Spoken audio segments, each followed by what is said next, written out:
All right, everyone. Things still cooking up in West Africa with the collapse of Niger out of ECOWAS, actually, that particular alliance. Now they have decided to end their military agreement with the United States. They did this with France some time ago, and they kicked the French out and decided to declare hegemony over their own largely malfunctioning country. There's not a whole lot going on there economically speaking. You've got some minerals that are mined. Most of the country is Saharan desert, so yeah, there's a lot of water and food scarcity and some fucking problems. That's why you had a coup there, by the way.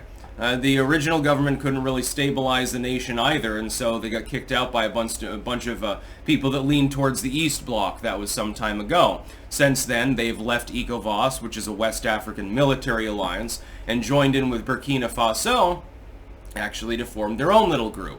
Now, because Nigeria is the main military muscle behind ECOWAS, it's a pretty lopsided spectacle. The problem is that the United States was in Niger in order to combat terrorists. But the current reigning group that's in there doesn't really have as much of a problem with Boko Haram. Now, do they? They might, maybe they'll negotiate with Boko Haram and say, okay, if you leave the archaeological ruins alone, that'll appease the West. Then, you can do whatever you want. Go ahead and human traffic and stuff like that. Also, I would note, the same group, well, one of the main groups, that's operative in Niger, under the general definition of militants or terrorists, tries to cross border and attack Nigeria on a regular basis. I would be surprised if they didn't end up getting co-opted into a sort of de facto paramilitary force. The problem is that ECOWAS may expand. Morocco pledged to join them long ago, and they have a pretty beefy military for the region. Between Morocco and Nigeria, you have a significant proportion of all the military power in West Africa. They would run roughshod over the states that left ECOWAS. There are three of them. I can't remember what the third one was. Was it Mauritania, maybe? I can't remember what the third one was. I know Niger and Burkina Faso. Maybe it was Algeria. But anyway, what you're setting up for is a bloody regional conflict. Because let's say that the government of Niger, and by the way, I actually sympathize a little bit with its current reigning coup government, because they said, well, the U.S. delegation came here and they disrespected us, they didn't tell us the date they were coming, they just sort of showed up, and so, fuck you. Yeah, unfortunately, U.S. foreign policy right now is a mess. I actually believe the East Bloc, the almost commie bloc Niger government. I pretty much believe them. I can imagine that's the sort of mistake that Biden's administration would make. Well, we've got this state, we've got a military agreement with them, but they've left another similar military agreement that's more regional. It was more stable. So this one is hazarded right now. We would like not to be at odds with you, and we've got a defensive alignment with Nigeria, and they keep suffering from the same militants that are in Niger, by and large. And if this alliance is not maintained, there's nothing we can really do to try to prevent cross-border conflict, which could escalate into a regional war. So maybe we want to show a little bit of respect. Maybe we would like to conduct proper diplomacy. That would be a rational way of thinking.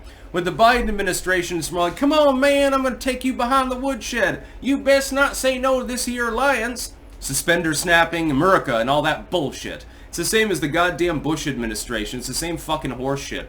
And so the diplomats go over there. You don't even let the government of Niger know when you're coming, because that's what they're alleging. And I can actually believe it. It takes a lot to get me to trust the word of a country that has slipped into the Eastern Bloc, because there's a lot of sleazebagism that goes on in the Eastern Bloc. But I believe them. That sort of incompetence is, I hate to admit it, it's exactly what I would expect from the Biden administration. So, sorry, I hope that the people of Niger understand that the Biden administration does not speak for the majority of Americans. Diplomatically speaking, they pretty much don't speak for any of us. They seem intent on starting World War III and screwing our allies and starting wars all the time. It's a regression back into barbarism, basically, by the United States, so sorry about that. Yeah, maybe wait till the next dude is in charge. Hopefully it's Donald Trump. Probably the military agreement will come back online. You watch. Donald Trump's biggest job is going to have to be repairing diplomatic relations. Even beyond soothing the inflation rate or solving the border crisis, which will half solve itself the second he's fucking back in office just because he's Donald Trump, by the way, it's going to be a lot of foreign policy. You're going to have to smooth things over with Obrador. You're going to have to buddy-buddy with Javier Milei. You're going to have to take care of the problem that half of the NATO members still don't spend enough on their militaries. Then you've got Guyana to worry about. You've got Taiwan. You've got Ukraine. You've got Gaza/Israel/Palestine in general, and the whole region, basically. You've got Yemen. Now you've got the ECOWAS West African region. Can I please ask a pertinent question, I think? Is there a single part of the world in which things are not popping off, at least to some degree, and are worsening currently? Because I can't think of one. Yeah, Milei was elected in Argentina, but now Venezuela is liquidating its criminal population to overrun the southern border. Obrador doesn't want to work with the Biden administration, even though he was friends with Trump. Supposedly Trump, who hates Hispanics. We'll be talking about Hispanic voting demographics later, trust me. It should be warning bells for the Democratic Party, but they're acting more like Republicans every single day. Bush Republicans. Biden already is, diplomatically speaking. A little bit of salt catches a lot more flies than a lot of vinegar. If you're going to a foreign country, it doesn't matter if it has a malfunctioning economy and a government that you don't fully recognize. You still have to go through the motions. You still have to show respect. Biden has never understood this. This is exactly the same problem we had with Afghanistan, right? Donald Trump set a hard timeline for the U.S. troops' removal from Afghanistan.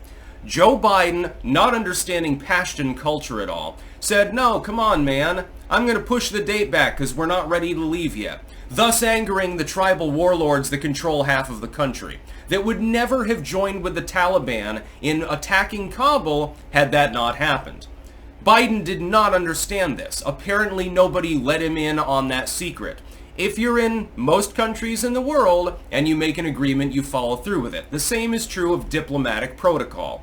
If you are in another country, you show respect. You don't have to bow. You don't have to humble yourself. You don't have to pretend that the government of Niger is anywhere near as prestigious as the government of the United States or some other first world nation that's fully developed. You don't have to pretend that mentally. But you do have to be nice. That's all you have to do. Shake some hands, nod your head. Yeah, oh, fuck, I want to eat some food from Niger. It sounds pretty great. It actually does. A lot of goat meat eaten in that part of the world. Personally, I like goat and shit like that. Some people think it's too gamey. It depends on how you prepare it. Lamb is good. I think I would be a good diplomat, by the way. Maybe Donald Trump should make me an ambassador to the Netherlands or something like that. That'd be hilarious, wouldn't it? The United States officially endorses the Tractor Party. Geert Wilders for Prime Minister. It'd be hilarious. Yeah, Trump, give me a diplomatic role. Make me the ambassador to some third world country. I don't care if terrorists rise up or something like that. I can defend myself. Don't worry. Just, give me some guns and shit. Eat lots of cool ethnic food and stuff like that. It'd be fun.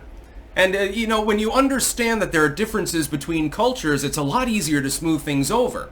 The way you act when you do a diplomatic visit to France is not the way that you act when you do a diplomatic visit to Japan. It's not the way that you do a diplomatic visit in Japan that you would act if you're going to the Philippines.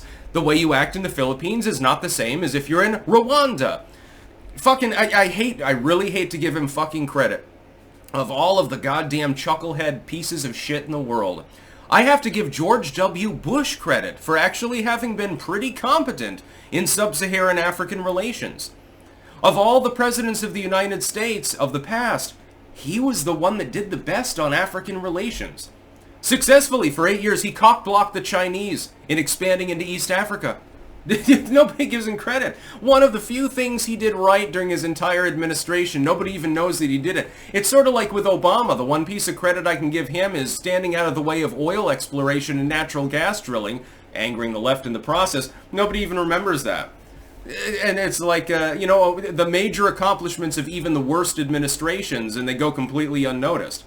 Biden so far doesn't have an accomplishment, so I can't give him any begrudging credit for anything that he's doing. Hence, what's happening in Niger.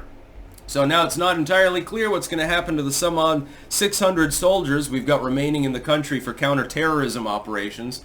Not entirely clear. So Nigeria right now is probably shitting bricks because they're like, okay, we're going to have more cross-border attacks.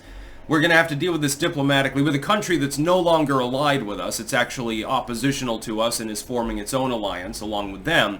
Well, what the fuck are we supposed to do? If I was president right now, I would immediately go to Morocco, invoke the Treaty of Friendship, and say, I want you to join ECOWAS because that firepower might be needed. Then go to Nigeria and say, stop cock-blocking them. Yeah, we know that you don't want another powerful military force in the alliance. Suck it the fuck up because you're not going to get any cooperation from this other country because a past administration fucked up diplomatically. Well, I guess first I'd go to Niger and try to smooth things over. I'd do it personally, by the way, not send diplomats. But, I mean, would you really want to send Joe Biden or Kamala over to another country to do diplomacy? Sort of between a cock and a hard place on that one now, aren't you? That's about all. Peace out.